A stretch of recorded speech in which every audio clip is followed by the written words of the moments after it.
মাধ্যমিক 2027 অর্থাৎ ক্লাস 10-এর ছাত্রছাত্রীদের জন্য আজকে ভূগোলের প্রথম ইউনিট টেস্টের সাজেশন বলে দেবো যে বেশিরভাগ স্কুলের যে অধ্যায়গুলো রয়েছে সেই অধ্যায়গুলো থেকে কোন 2 নম্বর, কোন 3 নম্বর, কোন 5 নম্বরের প্রশ্নগুলো পড়লেই একদম নিশ্চিন্ত থাকতে পারো যে তুমি যেই স্কুলেই পড়ো না কেন পরীক্ষায় 100% কমন পাবে। আজ সেই সাজেশনটাই তোমাদের সামনে তুলে ধরবো। এখানেই বলে দিই, এই সকল প্রশ্ন উত্তর সহ পাশাপাশি এমসিকিউ এসিকিউ সকল কিছু উত্তর সহ পিডিএফ আমরা দিয়েছি। সেই ভিডিওটি দেখে না থাকলে এই ভিডিওর ডেসক্রিপশানে আমি ভিডিওর লিঙ্কটি দিয়ে রাখলাম, প্রয়োজন অনুযায়ী দেখে নিতে পারো। আগামী দিনে তোমাদের জন্য সেকেন্ড ইউনিট টেস্ট পরীক্ষা, ফাইনাল পরীক্ষার জন্য অনেক উত্তর সহ নোটস তোমরা পেতে চলেছো এই চ্যানেলের মাধ্যমে। তাই ফেসবুক থেকে ভিডিওটি দেখে থাকলে অবশ্যই পেজটিকে ফলো করার অনুরোধ রইল, ইউটিউব থেকে দেখে থাকলে চ্যানেলটিকে সাবস্ক্রাইব করে দিয়ে পাশে থাকা বেল আইকনটিকে ক্লিক করার অনুরোধ রইল, যাতে আগামী দিনে কোনো রকমের ভিডিও এবং আপডেটস তোমাদের আর মিস না হয়। তো চলো শুরু করা যাক আজকের ভিডিওটি। বেশিরভাগ স্কুলে ফার্স্ট ইউনিট টেস্টে যা যা রয়েছে সেগুলো তো দেখাবই, কিছু কিছু স্কুলে অন্যান্য অধ্যায়গুলোও রয়েছে, আমি সেরকমও কিছু অধ্যায় দিয়ে দেবো। যেমন প্রথম অধ্যায়, দ্বিতীয় অধ্যায় আর ভারতের তোমাদের প্রাকৃতিক পুরো বিভাগটার সাজেশান এখানে দেখিয়ে দিচ্ছি। যার যেগুলো রয়েছে যে অধ্যায়গুলো তারা সেগুলো শুধুমাত্র পড়বে। প্রথমে আলোচনা করব তোমাদের প্রথম অধ্যায়, যেটা বহির্জাত প্রক্রিয়া ও তাদের দ্বারা সৃষ্ট ভূমিরূপ নিয়ে। 2 নম্বরের যে প্রশ্নগুলো পড়তে হবে এখান থেকে সেটা দেখো। প্রথম প্রশ্ন, অবরোহণ বলতে কী বোঝো? নেক্সট, আরোহণ বলতে কী বোঝো? নেক্সট, নগ্নিভবন কাকে বলে? নেক্সট, ষষ্ঠ ঘাতের সূত্র কী? নেক্সট, অশ্বক্ষুরাকৃতি হ্রদ কী? নেক্সট পড়তে হবে ড্রামলিন কী? নেক্সট পড়তে হবে হিমশৈল কী? তারপর পড়তে হবে ক্রেভাস কী? তারপর পড়তে হবে বাক্সরুন্ড কী? তারপর করতে হবে এস্কার কী? 3 নম্বরে যে প্রশ্নগুলো পড়তে হবে, প্রথম, অবরোহণ ও আরোহণের মধ্যে পার্থক্য লেখো। তারপরের প্রশ্ন পড়তে হবে গিরিখাত ও ক্যানিয়নের মধ্যে পার্থক্য লেখো। তারপরের প্রশ্ন, জলপ্রপাতের পশ্চাৎ অপসারণ হয় কেন? তারপরের প্রশ্ন, নদীর মোহনায় বদ্বীপ সৃষ্টির অনুকূল ভৌগোলিক পরিবেশ আলোচনা করো। নেক্সট প্রশ্ন পড়তে হবে রসেমতানি ও ড্রামলিনের পার্থক্য নিরূপণ করো। নেক্সট প্রশ্ন, মহাদেশীয় হিমবাহ ও উপত্যকা হিমবাহের মধ্যে পার্থক্য লেখো।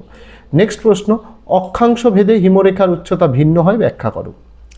নেক্সট প্রশ্ন, পেডিমেন্ট ও বাজাদার পার্থক্য লেখো। নেক্সট প্রশ্ন, জিউগেন ও ইয়ারদাং এর পার্থক্য লেখো। নেক্সট প্রশ্ন, মরু সম্প্রসারণ প্রতিরোধের উপায়গুলি লেখো। এখান থেকে যে 5 নম্বরের প্রশ্নগুলো পড়তে হবে, প্রথম প্রশ্ন, হিমবাহের ক্ষয়কার্যের ফলে সৃষ্ট 3টি ভূমিরূপ চিত্রসহ বিবরণ দাও। নেক্সট যে প্রশ্ন পড়তে হবে সেটা, প্রথম, হিমবাহ ও জলধারার মিলিত কার্যের ফলে সৃষ্ট প্রধান ভূমিরূপের বিবরণ দাও। নেক্সট প্রশ্ন, বায়ুর ক্ষয়কার্যের ফলে সৃষ্ট 3টি ভূমিরূপ চিত্রসহ বিবরণ দাও। চলে যাব তোমাদের দ্বিতীয় অধ্যায়। অনেক স্কুলে এটা আবার নেই, আবার কিছু কিছু স্কুলে রয়েওছে, তাই আমি দিয়ে দিচ্ছি। বায়ুমণ্ডলের ধারণা, উপাদান ও স্তরবিন্যাস।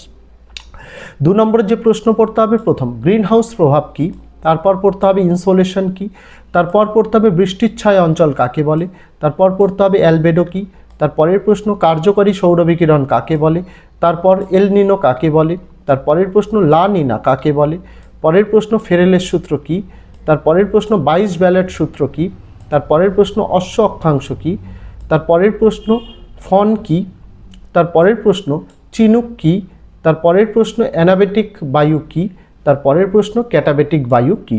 3 নম্বরের যে প্রশ্নগুলো পড়তে হবে, প্রথম, ট্রপোস্ফিয়ারে উচ্চতা বৃদ্ধির সঙ্গে উষ্ণতা কমে যায় কেন? নেক্সট প্রশ্ন, ওজোন স্তর বিনাশের প্রভাবগুলি লেখো। নেক্সট প্রশ্ন, উষ্ণতার তারতম্যের ভিত্তিতে বায়ুমণ্ডলের স্তর বিন্যাস করো। নেক্সট প্রশ্ন, ভারতের জলবায়ুতে এল নিনো ও লা নিনার প্রভাব লেখো। নেক্সট প্রশ্ন, বৈপরীত্য উত্তাপের কারণ কী? নেক্সট প্রশ্ন, সমুদ্রবায়ু ও স্থলবায়ুর পার্থক্য লেখো। নেক্সট প্রশ্ন, ঘূর্ণবাত ও প্রতীপ ঘূর্ণবাতের পার্থক্য লেখো। নেক্সট প্রশ্ন, জেট বায়ু কী? জেট বায়ুর বৈশিষ্ট্য লেখো। নেক্সট প্রশ্ন, নিরক্ষীয় অঞ্চলে পরিচলন বৃষ্টিপাত হয় কেন? এবার এখান থেকে যে 5 নম্বরেরগুলো পড়তে হবে, প্রথম, পৃথিবীর বায়ুচাপ বলয় ও নিয়ত বায়ুপ্রবাহের মধ্যে সম্পর্ক লেখো। নেক্সট প্রশ্ন, বিশ্ব উষ্ণায়নের প্রভাব লেখো। এইবার ভারত থেকে যে প্রশ্নগুলো পড়তে হবে, ভারতের অবস্থান ও প্রশাসনিক বিভাগ থেকে প্রথমে ভারতের ভূপ্রকৃতি। 2 নম্বরের যে প্রশ্নগুলো পড়তে হবে, প্রথম প্রশ্ন, কারেওয়া কী? নেক্সট প্রশ্ন, মালনাদ কী? তারপরের প্রশ্ন, ভাবর কী? তারপরের প্রশ্ন, পূর্বাচল কী? তারপরের প্রশ্ন, দুন কী? তারপরের প্রশ্ন, তাল কী? 3 নম্বরের যে প্রশ্নগুলো পড়তে হবে, প্রথম, মালনাদ ও ময়দান এর পার্থক্য লেখো। তারপরের প্রশ্ন 5 নম্বরের এখান থেকে পশ্চিম হিমালয়ের ভূপ্রকৃতির বর্ণনা দাও। ভারতের জলসম্পদ যদি তোমাদের থাকে তাহলে এখান থেকে 2 নম্বরের যে প্রশ্নটা পড়তে হবে বৃষ্টির জল সংরক্ষণের উদ্দেশ্য লেখো। 3 নম্বরের এখান থেকে পড়তে হবে বহুমুখী নদী উপত্যকা পরিকল্পনা কি, এর উদ্দেশ্য লেখো। তারপরে চলে যাব ভারতের জলবায়ুতে।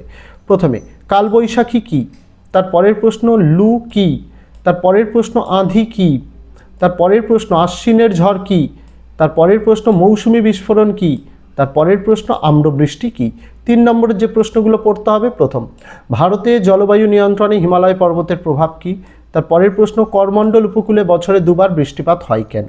এখান থেকে যে 5 নম্বরের প্রশ্ন পড়তে হবে, প্রথম ভারতের জলবায়ুতে মৌসুমী বায়ুর প্রভাব লেখো।